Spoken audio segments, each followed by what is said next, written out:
welcome back to another episode of The Blockbuster Brothers. Today we are reacting and reviewing HBO announcing and revealing the cast. All right, let me start over.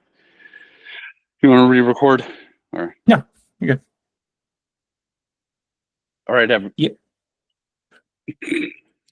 All right, everybody. Welcome back to another episode of The Blockbuster Brothers. Today we are talking about HBO announcing the cast of their new Harry Potter series coming out, and God knows when. It'll probably maybe get delayed a couple more times, but they specifically announced that Cillian Murphy is going to be playing Voldemort. But I know Stephen wanted to talk about a few of the other castings. Stephen, go into it. We won't hold you back. He was revving to go on this one, everybody. Well, I Please, just no want swearing. No swearing this time. Okay, got it. No swearing. I'm severely disappointed with the casting of Dumbledore, and I think to put John Lithgow, who has always played creepy bad guys and really not that likable good guys, is such a confusing choice for me. I just couldn't be more against that. I could be wrong. We'll see. But obviously they got a winner in Cillian Murphy. Well, I think he's old. He's got that going for him for Dumbledore. But I would call him, he's like more whimsical than he is wise. And he's always kind of playing like kind of this like aloof, kind of like trip over a klutzy character. I almost hope that they like put some prosthetics on him, and I hope he cleans up his tone and doesn't go for.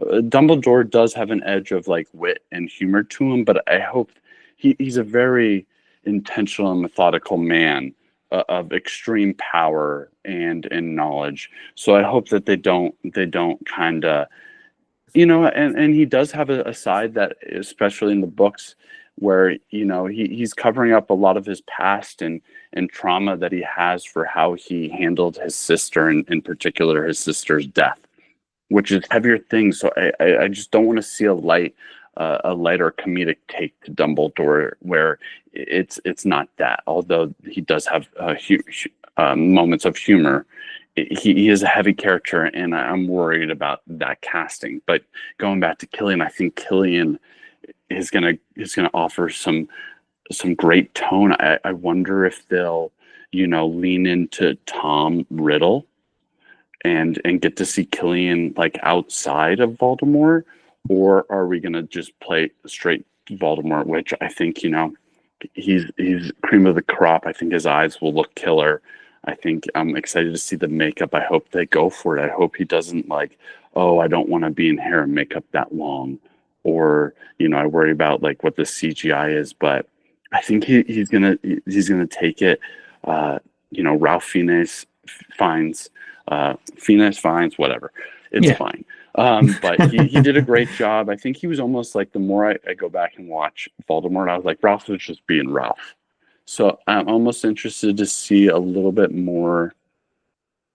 grittier almost of a take. I think Voldemort kind of towards the end, he does lose a little bit of his, his power, especially towards the end, and his fear over the people. But he's literally a character where you're so afraid to even mention his name, because his name is cursed, and he would come and kill anybody who like talked to him. So like, I hope they lean into a grittier aspect of this and make this gritty. But again, it's a children's movie at the same time, so it's a fine line. I think that I don't have any huge problems with the casting.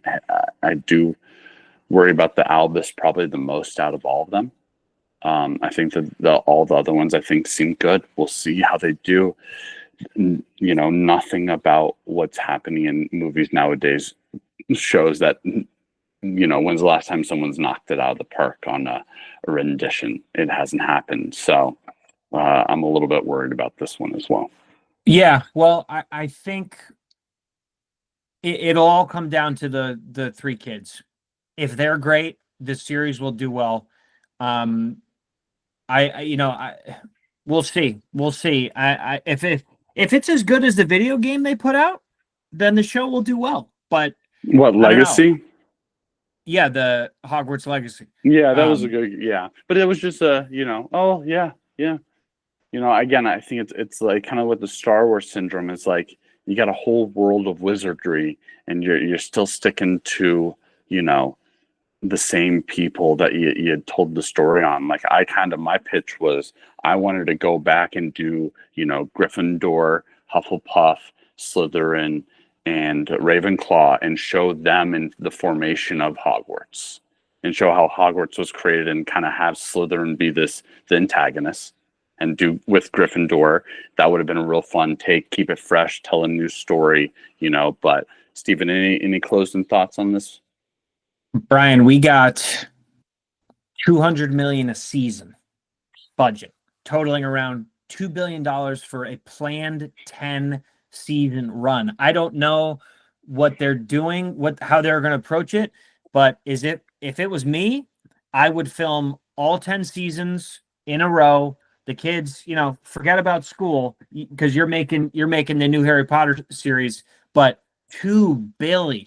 Well, they need them. That's a lot of money. That's a lot of money, but this is a huge IP and they need it. I mean, Warner Brothers is in so much debt right now. So they need a huge hit. This is their big baby. So they're going to throw everything they got at it, and they're throwing everything that they don't even have at it. So we'll see. It's a huge IP. Lightning's got to strike twice for them. Maybe this might be Warner Brothers' last hope.